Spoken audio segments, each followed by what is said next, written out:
देवभूमि उत्तराखंड, जहां हर पत्थर में आस्था बसती है, जहां मंदिर सिर्फ इमारत नहीं विश्वास की आत्मा होते हैं, लेकिन जब उसी आस्था के सबसे पवित्र स्थान गर्भगृह में नियमों की अनदेखी हो जाए तो सवाल उठना लाजमी है। मामला जुड़ा है जागेश्वर धाम से, जहां एक ऐसी घटना सामने आई जिसने आस्था और प्रशासन दोनों को कटघरे में लाकर खड़ा कर दिया है। गर्भगृह में हथियार, किसकी जिम्मेदारी? डीएम के साथ गनर, मंदिर की मर्यादा पर सवाल, प्रोटोकॉल बनाम परंपरा, आखिर किसकी जीत? बीते सोमवार बरेली के जिलाधिकारी अविनाश सिंह जागेश्वर धाम पहुंचे। पूजा अर्चना यहां पर उन्होंने की, लेकिन इस बीच जो हुआ उसने पूरे मंदिर परिसर में हलचल मचा दी। डीएम साहब सीधे गर्भगृह में पहुंचे और उनके साथ मौजूद था उनका गनर, जिसके पास था कार्बाइन जैसा असला। यानी जिस जगह पर, जिस स्थान पर जूते चप्पल तक नहीं जाते, वहां हथियार के साथ एंट्री हो जाती है। और ऐसे में सवाल उठता है कि क्या किसी भी वीआईपी को धार्मिक परंपराओं से ऊपर माना जा सकता है?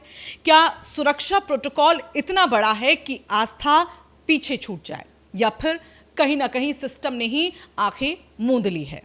जब डीएम गर्भगृह में पूजा कर रहे थे, उसी दौरान उनका गनर भी वहां पर खड़ा था, कमर पर दबा हुआ असला। पुजारियों ने जब सवाल उठाया तो जवाब मिला, सुरक्षा कारण है, प्रोटोकॉल है। लेकिन क्या धाम के गर्भगृह में प्रोटोकॉल परंपरा से बड़ा हो गया? घटना की खबर फैलते ही मंदिर परिसर में मौजूद लोगों में नाराजगी साफ देखने को मिली। पुजारियों ने खुलकर इसका विरोध किया और साफ कहा, जब प्रधानमंत्री तक के दौरे में गर्भगृह में हथियार नहीं गया तो फिर इस बार ये छूट कैसे मिल गई? यहां सबसे बड़ा संदर्भ जाता है प्रधानमंत्री नरेंद्र मोदी और मुख्यमंत्री पुष्कर सिंह धामी। जब ये दोनों बड़े नेता भी जागेश्वर धाम पहुंचे थे, तब उनकी सुरक्षा में तैनात जवानों को भी गर्भगृह के बाहर ही रोका गया। तो सवाल सीधा कि क्या डीएम का प्रोटोकॉल प्रधानमंत्री के प्रोटोकॉल से भी बड़ा है, या फिर कहीं नियमों को नजरअंदाज किया गया? अब इस पूरे मामले में 3 बड़े सवाल खड़े होते हैं। पहला सवाल ये कि आखिर मंदिर प्रशासन ने रोका क्यों नहीं?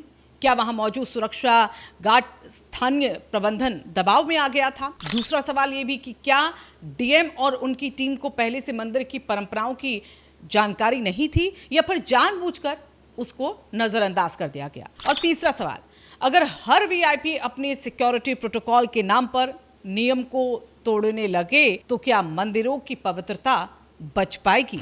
यहां मौजूद पुजारियों में सभी ने एक सुर में ये कहा कि सिर्फ नियमों का उल्लंघन नहीं है, बल्कि आस्था का अपमान भी है। गर्भगृह की पवित्रता से कोई समझौता नहीं होगा।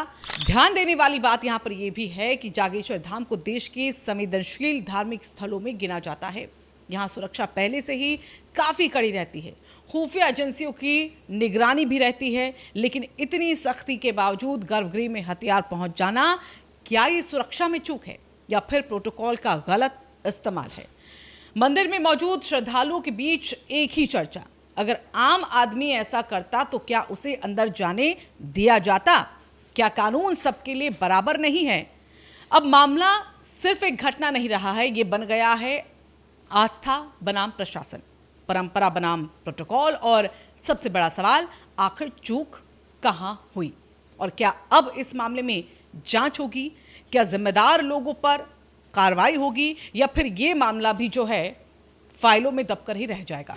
जागेश्वर धाम, जहां हर दिन हजारों लोग अपनी आस्था लेकर आते हैं, वहां अगर नियमों की अनदेखी इस तरह से होती है तो ये सिर्फ एक घटना नहीं, ये विश्वास पर चोट है, ये परंपराओं पर सवाल है, और शायद ये एक चेतावनी भी कि सत्ता चाहे कितनी भी बड़ी क्यों ना हो, आस्था से बड़ी नहीं हो सकती। अगर आपको ये वीडियो सच दिखाने वाला लगा तो इसे लाइक ज़रूर कीजिएगा, शेयर भी कीजिएगा, और चैनल को सब्सक्राइब करना बिल्कुल ना भूलें।